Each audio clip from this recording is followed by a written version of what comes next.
Saludos mis hermanos, es un placer estar con ustedes nuevamente en este discipulado de postencuentro.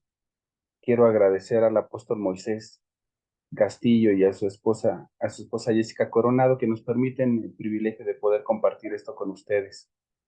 Esperamos que sea de gran bendición y de mucha edificación para todos nosotros. Vamos a pasar a nuestras diapositivas. Muy bien. Tenemos un tema muy interesante, es conservando la sanidad. Tenemos por aquí que recordar que son las heridas del alma. Muchos han identificado las heridas del alma como las huellas que han dejado en el corazón las ofensas, los maltratos o el rechazo de otras personas, algo así como comparar las dolencias físicas o sufrimientos emocionales. La Biblia llama a esto los dolores o dolencias del alma. Y el Salmo 103, del versículo 2 al 3, dice: alma mía, alaba a Jehová y recuerda que Él te quitó todas las dolencias. Nosotros, cuando estamos alabando, cuando estamos agradeciendo, tenemos poco tiempo en realidad para estar pensando en lo que nos hace falta o en qué cosas nos podemos estar quejando. Eh, los sufrimientos los llegamos a vincular a situaciones y los trasladamos en el tiempo, los traemos en lo que nos hicieron de pequeñitos, sin darnos cuenta lo replicamos a lo grande, a lo adulto, a las situaciones que nada tienen que ver con el día de hoy. Entonces, por ahí hay una historia que no me acuerdo si les conté la vez pasada, donde una persona va con el doctor y dice: oiga doctor, fíjese que me toco el pecho y me duele, me toco el brazo y me duele, me toco la cabeza y me duele, me toco las piernas y me duelen, me toco el pie y me duele. Y lo examina el médico por completo y dice: ya encontré cuál es el problema, el dedo lo tiene roto. Porque en realidad podemos estar midiendo con la misma emoción almática todas las situaciones que nos pasan. Y hay gente que crece así, diciendo que pues es que mi papá me abandonó, pues es que no me hacen caso, es que yo siempre fui el más chiquito, siempre fui la oveja negra, siempre fui el menospreciado. Y en una ocasión llegué a platicar con una persona y me decía: pues claro, es que yo soy el perro muerto. Y me acordé que en muchas situaciones en la Biblia, cuando alguien se quiere humillar demasiado, se dice a sí mismo perro muerto. Y es un grado de humillación muy grande porque nosotros no somos eso. Hay gente que equivocadamente dice: ay, Dios mío, yo soy un gusano. Y esas situaciones pues son antibíblicas, porque Dios lo que ve en ti es a un rey y a un sacerdote. Entonces, si tú estás contradiciendo la visión de Dios en tu vida, pues tenemos grandes problemas. En el alma residen los pensamientos, las emociones y la voluntad. En alguno de los estudios hemos platicado que el alma tiene niveles, y el alma tiene un nivel muy esencial, que podría ser el que se comparte cuando eres bebé, igual que el que se comparte con los animales, porque la misma temeracidad que tiene un animal en inconsciencia para acercarse a un lugar de peligro y caer en ese peligro es la que tienen, por ejemplo, los bebés. Tienen alma los bebés, pero viven en esa inconsciencia cuando están pequeños, porque tienen un alma todavía pequeña, un alma primitiva, conocimientos que todavía no adquiere esa alma, porque tú en realidad eres alma, tu cuerpo tiene que desarrollarse, tiene que tener capacidades, pero la esencia de lo que tú eres es el alma. Entonces, por eso es que te decía, esos pequeñitos pueden llegar y aproximarse a un precipicio o aventarse de repente. No sé si han escuchado que a los niños les ponen una capa de Superman y piensan que la capa los va a hacer volar y pum, se avientan de la litera. Y pues no sé, pero a mí me pasó, yo lo hice, porque yo decía que era Superman y me iba a hacer volar la capa. Entonces, empieza a tener tu alma un nivel de crecimiento o de involución de acuerdo a lo que tú alimentes tu alma. Entonces, si tú permites que en tu alma permanezcan los rencores, permanezcan los traumas, permanezcan los señalamientos que no son de Dios, señalamientos que te hizo gente que además no conoce de Dios, híjole, está muy difícil. Y puede ser que te tropieces en la vida con alguien que inclusive sea un pastor y que declare sobre ti un señalamiento que no viene de Dios. Eso no tiene que herirte, porque tú tienes que tener clara tu conciencia de lo que piensa Dios de ti. El problema de los adolescentes es que no pueden hilar, no pueden ellos hacer congruente lo que son con lo que realmente quieren ser y están en una lucha, en una búsqueda de identidad. Por eso es que tú puedes ver que si es la moda de los coreanitos, ahora todos andan queriendo ser coreanitos. Y que si al rato es la moda que de los tropicales, ahora todo el mundo quiere ser tropicales. Y hablamos de los tiempos en los que el mambo era lo máximo, después la salsa era lo máximo, y después el mambo number five, ¿se acuerdan? Tratando de regresar a los orígenes, vuelve a ser la moda, y que luego la lambada, y que luego Timbiriche, y que luego esto y el otro, y dirán algunos que son de Parchís para acá, o de Cabá, pero las modas van trayendo cosas que mueven en los cerebros de los adolescentes que solamente están buscando su identidad, y ese choque podemos trasladarlo hasta el día de hoy.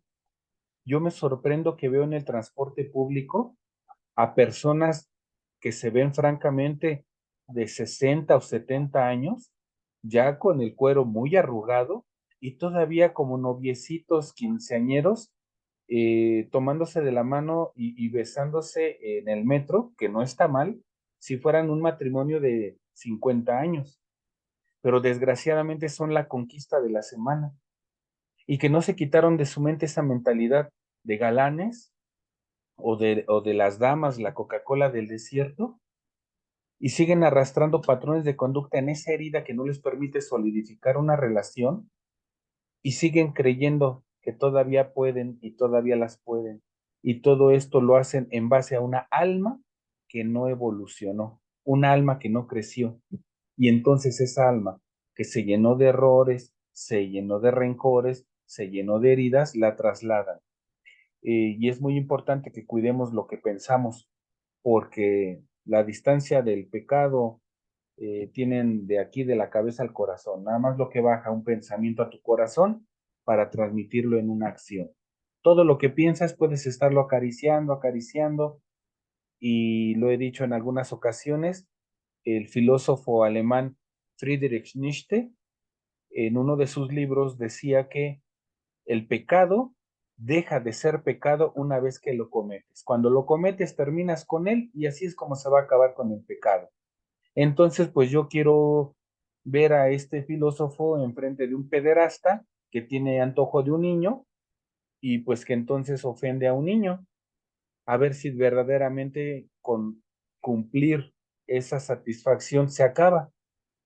En realidad ese es un pensamiento, además de erróneo, además de equivocado, es un pensamiento que te lleva a la destrucción, porque el pecado, la palabra nos dice que engendra muerte. Cuando tú cumples en tu mente un pecado, lo bajas a tu corazón como un deseo y lo accionas, deseas robar, deseas mentir, deseas adulterar, no lo haces una sola vez, te empieza a generar hambre y lo vuelves a hacer y empieza a endurecer tu corazón a la palabra sensible del Señor y haces que vuelva una y otra vez ese círculo de pecar, caer. Y por eso es que tú puedes ver a muchas personas que en el encuentro fueron liberadas de adicciones, fueron liberadas de patrones de conducta y vuelven a caer en situaciones porque no sanaron esa herida y entonces permitieron que el círculo de pecado, de generarlo, ejecutarlo, arrepentirse, según acuérdense que arrepentimiento es metanoia y en lugar de arrepentirse solamente sienten remordimiento, se sienten mal y lo vuelven a generar porque no existe esa metanoia, no existe ese pensamiento nuevo, no existe ese cambio de mente. Entonces, al no existir cambio de mente, no hay arrepentimiento, no existe, solamente tienen remordimiento. Y con remordimiento no llegamos a ningún lado, porque ¿qué crees? A Dios no lo conduelen tus lágrimas. Si no, imagínate cuántas mamás le van a chillar a los jueces, a los reclusorios, porque sus hijos son re buenos. Vi apenas una noticia de una mamá que se quejaba de que le habían matado a su hijo, que era muy bueno. Él todas las mañanas se paraba a robar, pero no lastimaba a nadie. Él nada más robaba, no lastimaba a nadie. Así lo dijo la mamá. ¿Y a qué grado llegan los callos en el corazón para actuar de una manera inadecuada? Y ese es el verdadero origen de las heridas. Son el resultado de una mala reacción a lo que nos ha pasado en el entorno, a las ofensas, cuando alguien de repente me ofende o busca ofenderme, porque la verdad es que si tú dices que una persona te humilló, es porque tú le estás dando ese poder, tú le estás dando ese privilegio, porque la verdad es que nadie te puede humillar, porque si alguien te dice que eres un pordiosero, que eres un mugroso, que eres un apestoso, pero tú sabes que tu identidad no es esa, que lo que Dios piensa de ti no es eso, pues puede decir lo que quiera, pero eso a ti no te define y por lo tanto eso no es y a ti no te hace sentir mal. Entonces en realidad lo que pretendió ser su humillación no te cae. Yo de verdad he circulado por cualquier carretera en muchos estados de la República y siempre encuentras a alguien que de repente es más hábil para manejar y te rebasa y te avienta el carro porque eres muy tonto para manejar y ahí echando bronca y ándale, mejor vete, ándale, que se vaya, que se vaya, que se adelante, ándale. O por allá adelante lo encuentras que chocó con alguien más o que ya se peleó con alguien igual de fregón que él. La idea es que ese tipo de situaciones debes de mantenerlas alejadas de ti, ese tipo de pensamientos lejos de ti. El apóstol Pedro, perdón, lo escribió de esta manera. ¿Quién intentará hacerles daño si ustedes siempre están tratando de hacer el bien? ¿Quién va a tratar de hacerles daño si ustedes siempre están tratando de hacer el bien? Pues, ¿qué creen? El diablo. Así es. La verdad es que las personas no son las que te echan el pleito, sino es el diablo que anda seduciendo las mentalidades de aquellos que no lo conocen, que no conocen de la palabra, para utilizarlos en tu contra. Tu propia familia, si empieza a echarte pleito, a echarte bronca por alguna razón, en muchas ocasiones yo mismo llegué a decir, es que me hicieron enojar. Pues no, ellos no tienen el poder de hacerte enojar.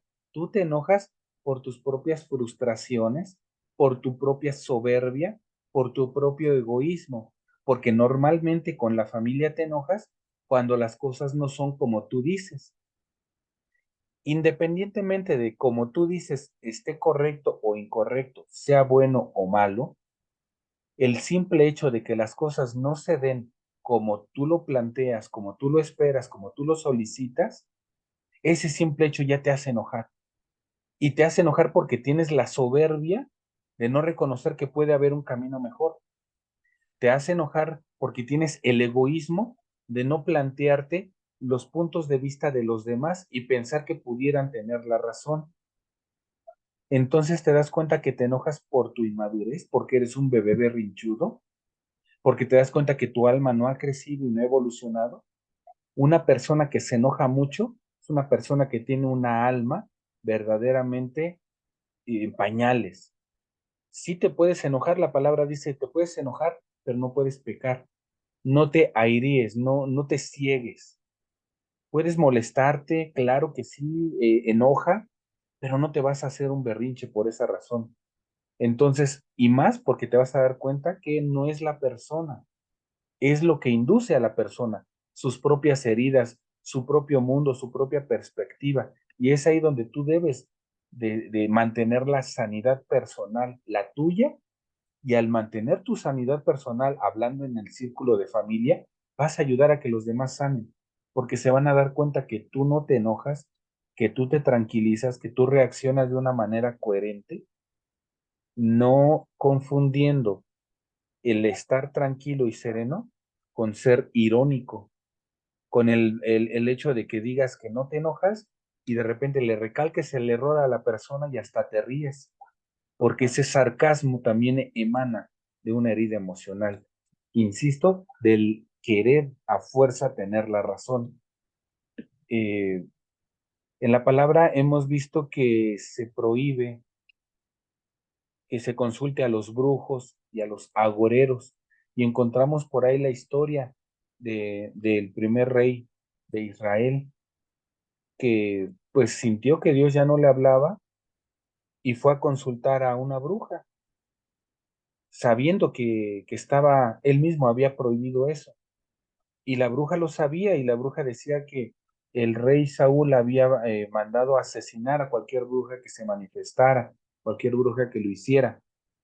Y la verdad es que el problema que tienen los brujos, los santeros, la gente que quiere hacer su voluntad, es la misma que puedes llegar a tener tú cuando a fuerza quieres implantar tu voluntad, no la voluntad de Dios. Y muchas veces por eso se hizo la guerra cristera, porque creyendo que defendían la causa de Cristo, la causa de Dios, se pusieron en guerra. Por eso las mentadas yejidá, porque en lugar de creer y en confiar en el amor y la bondad de Dios para enseñar, agarran la vara porque creen que es la vara lo que Dios quiere para todos nosotros. Y como te decía, no hay una gran diferencia entre los brujos que hacen brujerías para que las cosas sean como su voluntad quiere o como sus clientes quieren. No tiene nada de diferente a que tú quieras que algo se ejecute como tú piensas, dices, haces y conservas a tu manera. Es el mismo pensamiento, la misma soberbia de creer que solamente es en tu camino, o aún en creer que estás defendiendo a Dios. Dios no necesita que lo defiendas. Dios lo que necesita es que tú enseñes el Evangelio. ¿Cómo lo vas a enseñar? Primero aprendiéndolo y después viviéndolo. Cuando lo aprendes y lo vives, con tu solo ejemplo lo enseñas. Es eso lo que quiere Dios realmente. Por eso dice aquí, ustedes han oído que se dijo, ojo por ojo y diente por diente. Mahatma Gandhi dice que con ese pensamiento pronto todos nos vamos a quedar ciegos y chimuelos. Dice, pero ahora yo les digo, no te pongas en contra de una persona mala. Cuando tú sabes que la persona con la que te estás enfrentando en una discusión es irracional, la Biblia te lo advierte, dice, no discutas con un necio, porque muy pronto no se va a notar la diferencia. Empiezas a discutir temas hasta teológicos con los hermanos, tú muy pronto no se va a saber quién es el terco, quién es el necio, no debes de discutir. Si no debes de discutir aspectos que se supone son de santidad, mucho menos tonterías y banalidades. Por eso dice por aquí, si alguien te da una bofetada en la mejilla derecha, deja que te pegue también en la otra. Esto, mi querido hermano, quiero ser claro y no quiero que se confunda. Una persona en una ocasión me dijo, que no conocía la Biblia, además dijo, Jesús dijo que te dejes bofetear una mejilla y que si te querían dar en la otra, también te dejaras. Pero después de esa, que atacaras con todas tus fuerzas y con toda tu furia y con todo tu enojo, y eso obviamente no lo quiere Jesús. Lo que decía que pusieras la otra mejilla no quiere decir precisamente que te dejes poner una friega, que si alguien quiere pelear contigo y te suelta un trancazo, no quiere decir que le pongas el otro y te dejes golpear. Está diciendo que no devuelvas la maldad por la maldad. Que si alguien te golpea, al decir que pongas la otra mejilla, te está diciendo que devuelvas bondad, no que le des un golpe, no que te desquites. Eso es lo que quiere decir, no quiere decir que te dejes machacar por los trancazos. Si alguien te viene encima con violencia, aléjate, aléjate, trata de huir, deténle las manos, pero no le devuelvas esa maldad. No digas, pues a ver de qué cuero nos sale más correas. Como decía un hermano, pues nos vamos a quitar la aureola, nos vamos a quitar las alitas y vamos afuera de la iglesia a ver cómo nos va. Para nada. Obviamente lo decía de broma, pero es que en ocasiones se te olvida que en muchas ocasiones en las iglesias está llena de gente que está buscando cambiar y viene de orígenes muy violentos. Entonces, no es que el cristiano no se sepa defender o no sepa en la maldad regresar a la maldad, como lo sabe hacer, precisamente Dios te está advirtiendo y te dice, no, no la devuelvas. Si alguien te ofende, alguien te lastima, alguien te da esa bofetada, dice, pon la otra, o sea, devuelve bien. No se trata de que te voltees y le digas, ¡ay, pero que Dios te bendiga! No, no, no. Se trata de que en tu corazón trabajes con ese enojo, con esa frustración, con ese impacto que te está dando la discusión o el problema, para que realmente puedas obrar en bendición hacia la gente.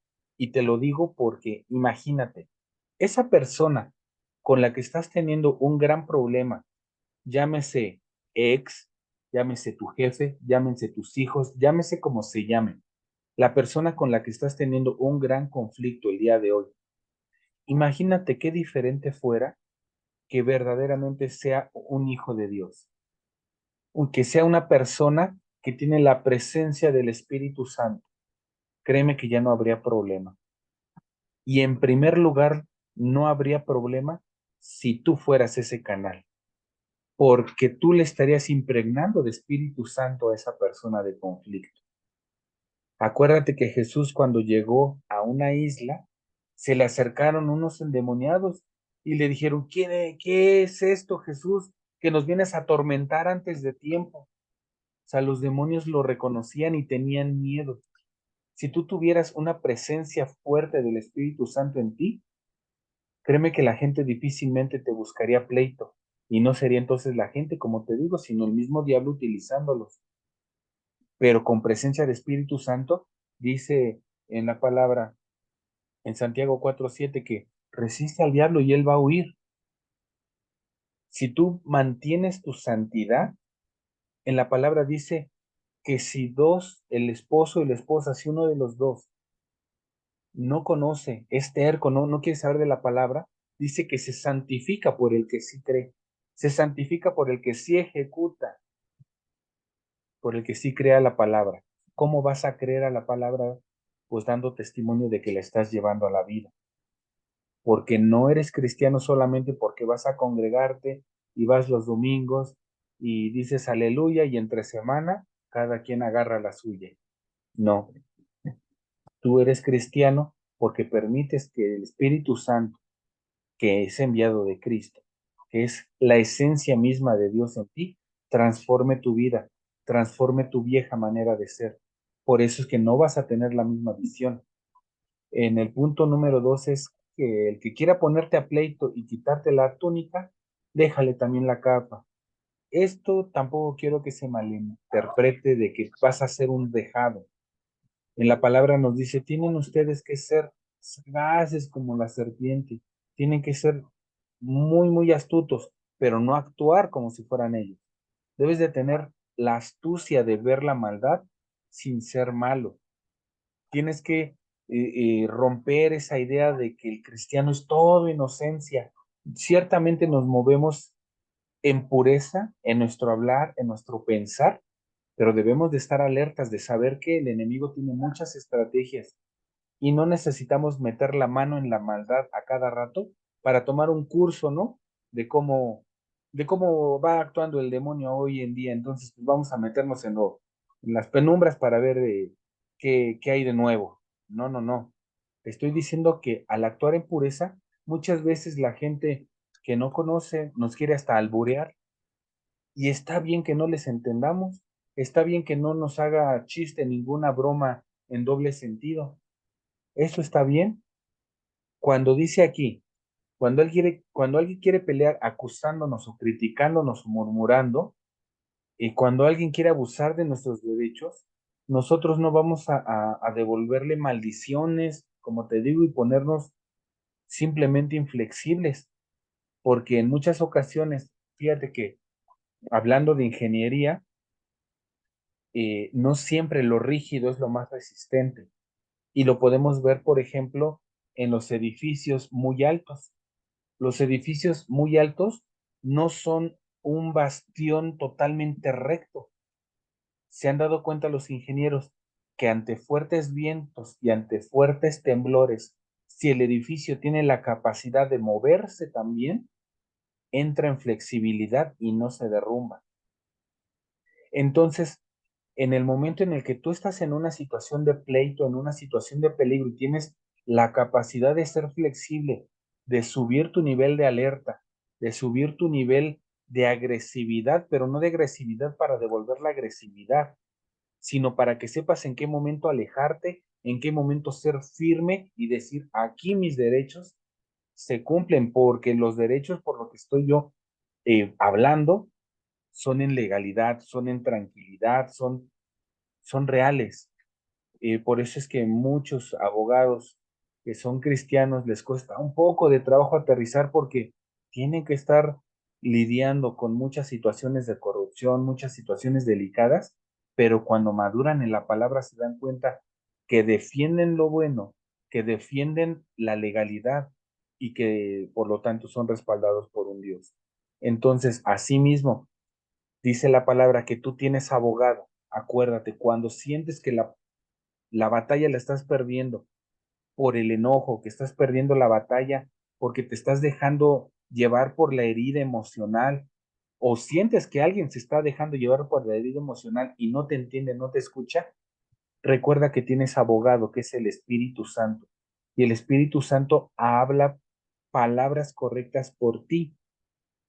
Pero para eso, como te digo, tú tienes que buscar esa santidad, tienes que buscar el realmente conectar, no ser sarcástico o irónico. En el punto número 3, cualquiera que te obligue a llevar una milla, ve con él dos. Hay ocasiones en las que la gente te lleva al extremo, a los límites de tu paciencia, a los límites de tu cordura, y esto es lo que quiere decir la palabra, que des el extra, des la milla extra siempre. En tu trabajo, tenía yo el testimonio por ahí de una persona que me decía, es que como ven que yo lo hago bien y ven que me apuro, de repente me ponen a hacer lo de los demás. Y entonces los demás se hacen más conchas y cuando menos me doy cuenta, estoy haciendo el trabajo de 4 o 5 personas. Pues, ¿qué crees? Los jefes no están ciegos y saben quién les es productivo y quién no. Y en el tiempo de Nabucodonosor, cuando ya van a llevar al exilio a la gente, créeme que en ti ven a la persona de excelencia, lo vemos en el libro de Daniel. Ciertamente fueron estos chicos eh, llevados a la corte del rey porque vieron sus virtudes y los pusieron realmente fuera de su patria, se los llevaron realmente lejos, pero en eso que se los llevaron apartados a niveles de gobierno. Entonces tú también, cuando estás en el extremo de que te cargan la pila en el trabajo, de que en la casa parece que las cosas no se están dando, te pido que des la milla extra y de que seas paciente, de que des el amor adicional, de que pongas la otra mejilla, a eso se refiere. Porque si no la pones, en muchas ocasiones Dios nos da, decimos por ahí, cachetada con guante blanco, nos pone el ejemplo de que nosotros, en donde fuimos imprudentes, nuestros hijos son prudentes. En donde nosotros dejamos de guardar la compostura, nuestra esposa sí la guardó. Donde flaqueamos en el trabajo, llegó alguien que sin proponérselo siquiera, lo hizo en excelencia, tú lo renegaste y las palmas se las llevó él. Nosotros no debemos de dejar que esas situaciones cambien lo que nosotros somos. Si realmente nos están dando una carga laboral muy grande, debemos de pensar recordar la parábola del hombre que salió a la plaza a buscar trabajadores y les dijo a los jornaleros, pues vamos a darte una moneda de salario, y después salió al mediodía, vio que había gente todavía desempleada, ¿y qué hacen aquí? ¿Por qué no están trabajando en mi campo? Y vayan allá. Y dice que salió ya a las 5 de la tarde, ya cuando se iba a acabar el día, y vio por ahí todavía algunos sin trabajo, y les dijo, ¿qué hacen aquí? No, pues ya pasó el día y nadie nos contrató. Vayan, todavía tengo trabajo en mi lagar. Y resulta que al momento de pagar a los últimos, la palabra dice, los últimos serán los primeros, a esos últimos les dio su denario, les dio su salario completo. Y entonces cuando llega con los que llegaron al principio, dicen, oye, pues pensé que me ibas a dar más, pues aquellos que casi no trabajaron. ¿Les diste lo mismo que a mí? ¿Pero de qué me reclamas? Yo eso lo negocié contigo. Cuando nosotros estamos quejándonos de nuestro matrimonio, tienes que recordar que estuviste de acuerdo en hacer familia con tu esposa. Así es que ahora, ¿de qué te quejas? Lo que tienes que hacer es trabajar en ti, porque el problema no está al exterior, el problema está al interior, o estuvo, mejor dicho, porque yo quiero declarar que ya no tienes problema, porque estás trabajando en esa sanidad y esa sanidad la contagias. Esa sanidad la contagias no solamente a tus compañeros de trabajo, la contagias a tus jefes, a tus clientes, a todo mundo a tu alrededor, porque eso es el Espíritu Santo que quiere tocar a esas personas. Por eso dice Efesios 4, del 31 al 32, quítense de ustedes toda amargura, ira y enojo. Ahora imagínate que vas a trabajar o que vas a platicar con tus hijos con amargura, con ira y con enojo. ¿Cómo va a salir eso? Tienes que quitártelo. Gritos, calumnias y malicia. Y mira que eso de los gritos, en otros tiempos, por eso ahora les llaman a la generación de cristal, porque nada más le levantes la voz y se rompen. No es con los gritos, es con firmeza, no es con aspereza, no es siendo toscos. Dice aquí que te quites la malicia, porque como te digo, hay muchas ocasiones que quieres enseñar algo y lo enseñas con sarcasmo, como que mofándote de la ignorancia o mofándote de las capacidades de otras personas. Y el hecho de que otras personas tengan capacidades distintas a las tuyas, como te dije antes, no quiere decir que estén en lo equivocado o no quiere decir que estén en desventaja. Tienes que tener mucho cuidado de no ofender ni a las personas ni a lo que las personas representan ante Dios. Dice aquí, perdónense como Dios los ha perdonado a través de Cristo. No puedes tú de repente pararte ante Cristo en la cruz crucificado y decirle, es que ya no aguanto. Imagínate eso, cuando sientas que ya no aguantas, de verdad, ponte de frente, de cara a Cristo, con la corona de espinas, azotado, ensangrentado, con los brazos clavados para que se colapsen los pulmones. Y aún en eso, Él no renegó. Aún ahí, Él no maldijo a los que lo lastimaban. Hazlo, de verdad, te invito a que lo hagas porque yo era muy iracundo y verdaderamente al darme cuenta que mi ira emanaba de mi soberbia y de mi ego, tuve que bajarle no una ni dos rayitas, muchas rayitas, para que entendiera yo que si aguanto más, porque la palabra dice, ustedes no han aguantado al extremo de la muerte. Jesús lo hizo, piensa en eso. Jesús no enseñó nada que él mismo no hiciera. Y recuerda que él dijo, ¿quieres probar de mi copa? Y los apóstoles dijeron sí. Y la verdad es que las muertes de los apóstoles fueron tremendas. Fueron tremendas y aún el apóstol Pedro, por ejemplo, fue crucificado y no se sintió con el honor de haber sido crucificado como Jesús mismo y por eso pidió que fuera de cabeza, porque le daba gusto saber que era honrado al grado de morir como el maestro.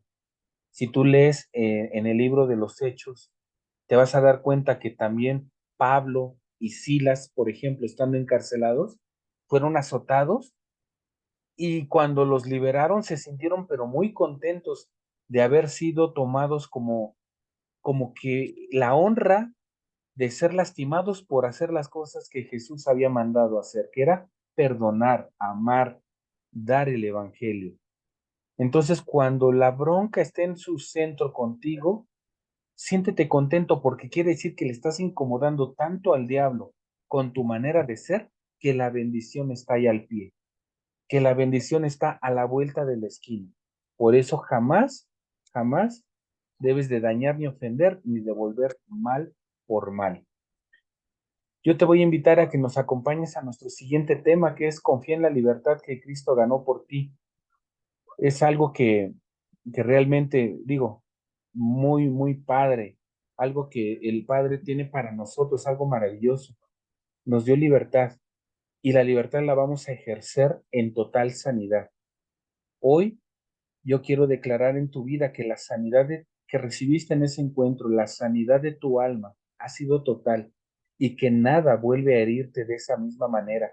Ciertamente pueden llegar dardos del enemigo, pero en la palabra nos dice confiadamente, cuando te llenas de Espíritu Santo, esas saetas del enemigo no llegan a ti, no te tocan. Dice la palabra que 1000 van a caer a tu derecha y 1000 a tu izquierda, pero a ti no te llega. Así es que tú confiado en que es el Señor el que va delante de ti y es el Señor el que no solamente te ha estado guiando, sino también ya te sanó y tú vas a ser el responsable de mantener esa sanidad, tanto en tu propia vida como en la vida de los seres amados que te rodean. Así es que vamos a ejercerlo y vamos a recordar que el Padre lo quiso porque nos quiso primero. Así es que te agradezco mucho que nos hayas acompañado en esta lección y quedamos expectantes de lo que Dios tiene preparado para nosotros en la próxima vez que nos saludemos. Que Dios te bendiga.